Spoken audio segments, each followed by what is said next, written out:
ꯌꯥꯏꯐꯔꯦ ꯍꯧꯖꯤꯛ ꯑꯩꯈꯣꯏꯒꯤ ꯑꯥꯏꯁ ꯀꯣꯏꯜꯁꯤ ꯃꯃꯥꯡ ꯑꯩꯈꯣꯏꯒꯤ ꯃꯇꯝ ꯈꯔꯒꯤ ꯃꯃꯥꯡꯗ ꯑꯩꯈꯣꯏꯒꯤ ꯑꯥꯏꯁ ꯀꯣꯏꯜꯁꯤ ꯑꯩꯈꯣꯏꯒꯤ ꯑꯣꯀꯦ ꯑꯦꯛꯁꯇ ꯑꯩꯈꯣꯏꯒꯤ ꯀꯣꯏꯟꯁꯤ ꯂꯤꯁ ꯇꯧꯈ꯭ꯔꯕꯅꯤ ꯑꯗꯨꯕꯨ ꯍꯥꯏꯔꯤꯕ ꯀꯣꯏꯟꯁꯤ ꯂꯤꯁ ꯇꯧꯈꯤꯕꯗꯨ ꯑꯣꯀꯦ ꯑꯦꯛꯁꯇꯨ ꯃꯊꯪ ꯇꯧꯔꯛꯄꯗꯒꯤ ꯍꯧꯖꯤꯛ ꯆꯍꯤ 5 ꯊꯝꯖꯤꯟꯈꯤꯕ ꯀꯥꯡꯕꯨꯁꯤ ꯑꯩꯈꯣꯏꯒꯤ ꯁ꯭ꯇꯦꯛꯁꯦ ꯄ꯭ꯔꯤ ꯁ꯭ꯇꯦꯛ ꯕꯣꯅꯁ ꯍꯥꯏꯔꯤꯁꯤ ꯆꯍꯤ 5 ꯊꯝꯖꯤꯟꯈꯤꯕ ꯀꯥꯡꯕꯨꯁꯤ ꯑꯍꯥꯟꯕꯒꯤ ꯑꯥꯏꯁ ꯀꯣꯏꯟ ꯀꯥꯏꯕꯒꯤ ꯃꯇꯥꯡꯗꯣ ꯑꯩꯈꯣꯏ ꯀꯥꯏꯕ ꯌꯥꯗꯕ ꯍꯥꯏꯇꯥꯔꯦ ꯃꯔꯝꯗꯤ ꯃꯥꯁꯤ ꯄꯤꯊꯣꯛꯇꯕ ꯍꯥꯏꯕꯗꯤ distribute ꯇꯧꯔꯛꯇꯦꯕ BNBꯗ distribute ꯇꯧꯔꯛꯇꯕ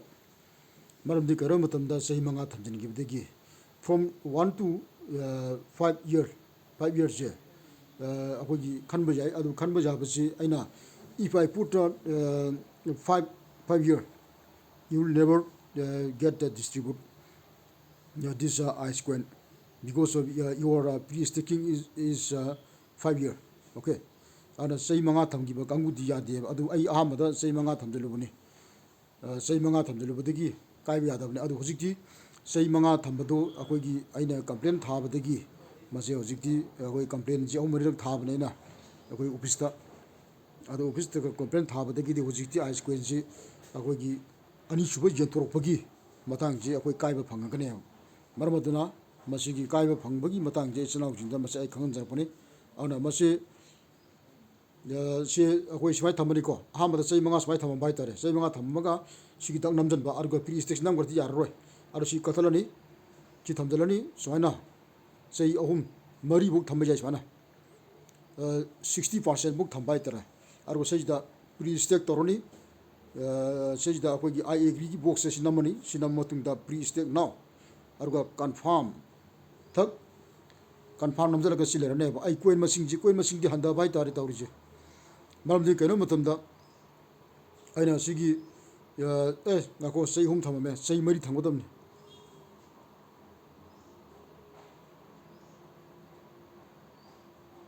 sei hum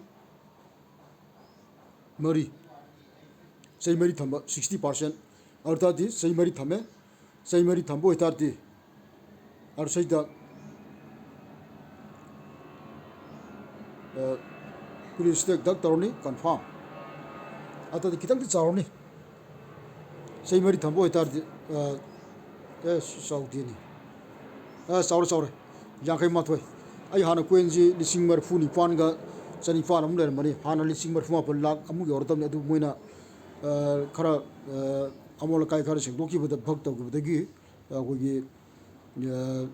coin masing ji handagi bani sing kun lokhoki bai tare adu hojikti aina sei 5 thammadagi amungsu yarudre adu hojikti sei mari thamgre sei mari thamgre yani sma tawduna ko ichinaw jingna akoigi ice coin je masi ice network hariba port se hojik akoigi coin market to list tawgrabani akoigi December January swaidagi mathang tawgrabaduna adu hojikti February ta chani ngarnga stang ani jawsangradna adu ani chubugi launch tawrone ba hariba ani chubu launch tawbasi akoigi yam tuna handagi February thagi mungsi tawrkota bai tare anu si tawrkota yaung ba ichinaw jingna isagi coin je ice coin je yamdrabada ice coin lising ama leibo itargadi madu yawba yani yawba yabase sei 5 gi staking thambo itad yarroi sei 5 gi aise sei mari thamedna pre staking bonus size je sumana to silere si witad yani ba sei 5 thambadi yadre anu sei da BNB gi address se logic silere Metamask amasung trust wallet Metamask na trust wallet ki yakoi gi BNB gi address haibadi ice coin gi address hapkada adubu ice coin gi address se kamai tawdna Metamask tagi Metamask ta country address se hapchalaga amuk country address tagi amuk receiving address ice coin gi receiving address se hap akoi gi sigi ice coin da hapsanga tagi haibasi sidai da ice coin da hapkada gi haibasi ai mathang gi YouTube ta madu ai takchar kane ba ko hujiki di han bagi akoi gi pre staking bonus ki matang da akoi talakpani ana seida ai mathang gi YouTube du phanglam gi damok da isinaw jingna subscribe tawteba kaungusina subscribe tawsamba yai adu itardi mathang gi kano da akoi gi Metamask tagi ice coin gi address to sigi akoi gi kano da asigi ice network se masigi sejida akoi BNB gi address se hapsanba yane adugi takpagi mongzai phasana sejida mathang gi YouTube talani ko ana mathang YouTube se akoi yama thuma tamda ngasi nungnin gi manungda namani ana metamask ta yauba akogi ice network ice coin je sigi ice coin jigi receiving address adugi receiving address se ice ki sigi network sida kamaina hapsan kadege se bnb address hapsan kadege se adugi mathang jutu jutal kane ko country address to kan hapka damne ar sei adu tarti trust wallet ki option ba yare natrakan metamask ani ja hapjai ani janatana hujiki wona atei lete sei da we advise using a self custodian wallet such as Metamask or Trust Wallet. Metamask na Trust Wallet ki address si ani ka tang hakpa dang. Which adna please ensure that you double check your wallet address to make sure you will receive the distribution as an da nangi address happy report si I see I haraki onko aji Metamask sale sei da Metamask ta akoigi ice network ki address to jaw mane bako agi hana hapamnina adu hapagi porse mathangi ai jutu tak taksarage February thalwe dingi manung asi ninni gi manung da aran subscribe to some video sinang jina ar seida ji ai ji harage seida silare ji tholok tiri ngako ngatang nasi as okay silare ice coin je sinida ice ane le chiniko ice thak namjalo yes ma ji coin je kitang as 100% minus 100.0% as minus chali wabre sidi adu tar di sigi to sida receive address habama send address habama ice coin ki receive address se lawroni sida copy aji asomda ice network la sida hapsalani change ka thake hanagi ice ki address se sida dak hapsalani confirm dak successful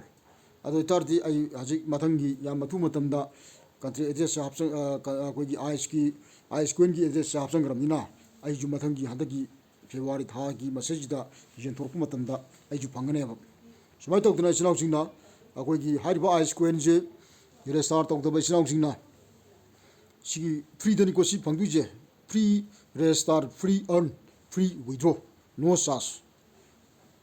anu si tok tu thobok si ana sigi posi sinau singna hana yaw da boy tar gadi ai sigi youtube sigi describe ta sangjala matungda aigi referral link am jaram koni haibu referral link to the restart tok sambi click tok sambiraga download tok chalo play store download tor matungda akoi gi restart tok matamda nang reference kanano har kani kanano hai matamda sigi aigi sejda basan hariba pose sigi basan je akoi gi kan tok sambiro sigi sina reference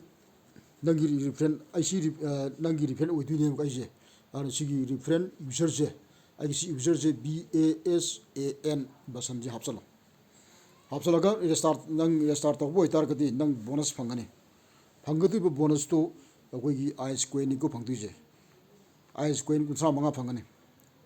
tara hengani ahama hek restart tok tara ni bonus ta ice coin ku sa matang phangani ar tadi phangi bo ice